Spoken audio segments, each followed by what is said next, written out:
একটু tomato sauce দিয়ে খেয়ে নিচ্ছিলাম, সেই মজা করে। বিশ্বাস করবেন, অতুলনীয় টেস্ট। এটার টেস্ট আমি কখনো ভুলতে পারবো না। তো এখনই ট্রাই করে দেখবেন, এখানে আমার একটা মজা লাগে আর কি। দিয়ে দিলাম মরিচ গুঁড়া, মুড়ি দিয়ে এক কুচ। এই রেসিপিটা কি কখনো কেউ খেয়েছেন? না খেয়ে থাকলে তো এখনই ট্রাই করে দেখবেন। এখানে আমি হাফ কাপের মতো মুড়ি নিয়েছি, এটাকে ধুয়ে আমি এক সাইডে রেখে দেবো। একটা বাটিতে 2 পিস কাঁচামরিচ আমি কুচি কুচি করে কেটে নেব, একদম কুচি কুচি করে, ডিমের সাথে দেওয়ার জন্য। মুড়ি দিয়ে ডিম অমলেট, এটা একদম ইউনিক একটা রেসিপি, খেতেও দুর্দান্ত মজা লাগে। তো দিয়ে দিলাম কাঁচামরিচ একদম কুচি কুচি করে, একদম কুচি করে রাখা একটা পেঁয়াজ, দিয়ে দেবো কিছুটা রসুন। রসুন বাটা তো দিয়ে দিলাম। তো দিয়ে দেব লবণ, একটু ধনিয়া জিরা গুঁড়া,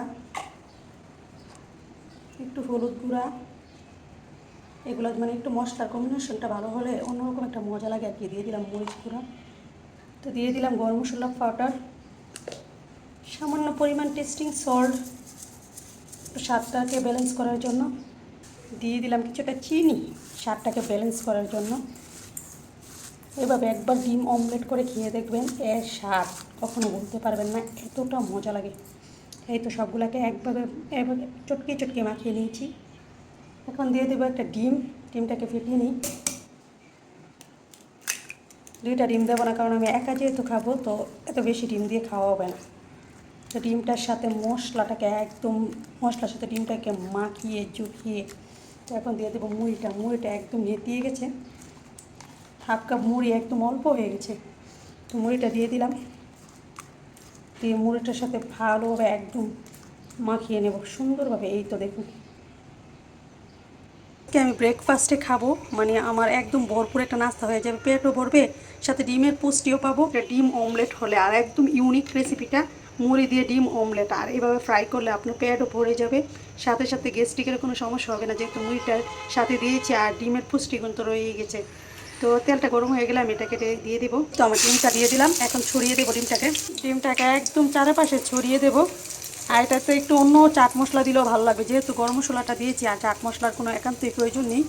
আর এইভাবে একবার ডিম অমলেট খেয়ে দেখবেন, সব ধরনের মশলা দিয়ে সকালের নাস্তা কিংবা বিকালের নাস্তা একদম পারফেক্ট একটা ভরপুর নাস্তা হয়ে যাবে, পেটও ভরবে, সাথে একদম ইউনিক ফিউশন একটা নাস্তা। মানে ট্রাই করে দেখবেন, মানে খুবই মজা লাগে খেতে। ডিম ভাজা হলে কী হয়েছে, ডিম অমলেট হলেও কোনো সমস্যা নেই, সব ধরনের মশলা যেহেতু পড়েছে আর মুড়িটা যেহেতু পড়েছে, তো অন্যরকম একটা টেস্টটা আসবেই আসবে। ডিফারেন্ট লাগছে তাই না, দেখতে একদম লোভনীয় লাগছে। এখন এটাকে উল্টিয়ে দেবো। তো ডিমটাকে একদম ভেজে নিয়েছি, আমি তাড়াহুড়ো করতে গিয়ে একদম অন্য দিক তাকিয়ে ডিমটাকে দিয়েছি ভেঙে। একটু ফ্রেশ লেবুর রস দিয়ে দিচ্ছি, লেবুর রসটা দিলে একটা টেঙ্গি ফ্লেভার আসে, সেই লাগে। সেই একটাকে আর একটু কেটে নিয়েছি মাঝখান দিয়ে ভেঙে ভেঙে, যাতে একদম স্লাইস স্লাইস করে খেতে পারি। তো এখন উঠিয়ে নেব। এই তো আমার এক পুচকারিটা হয়ে গেছে, দেখুন মাশাআল্লাহ দিন, এত সুন্দর হয়েছে আর খেতে একদম দুর্দান্ত। সাথে একটু কেচাপ নিয়ে নিলে এটা স্বাদটা একদম দ্বিগুণ হয়ে যাবে। একটু কেচাপ দিয়ে খেলে আমার সকাল নাস্তাটা একটু টমেটো সস দিয়ে খেয়ে নিচ্ছিলাম, সেই মজা করে।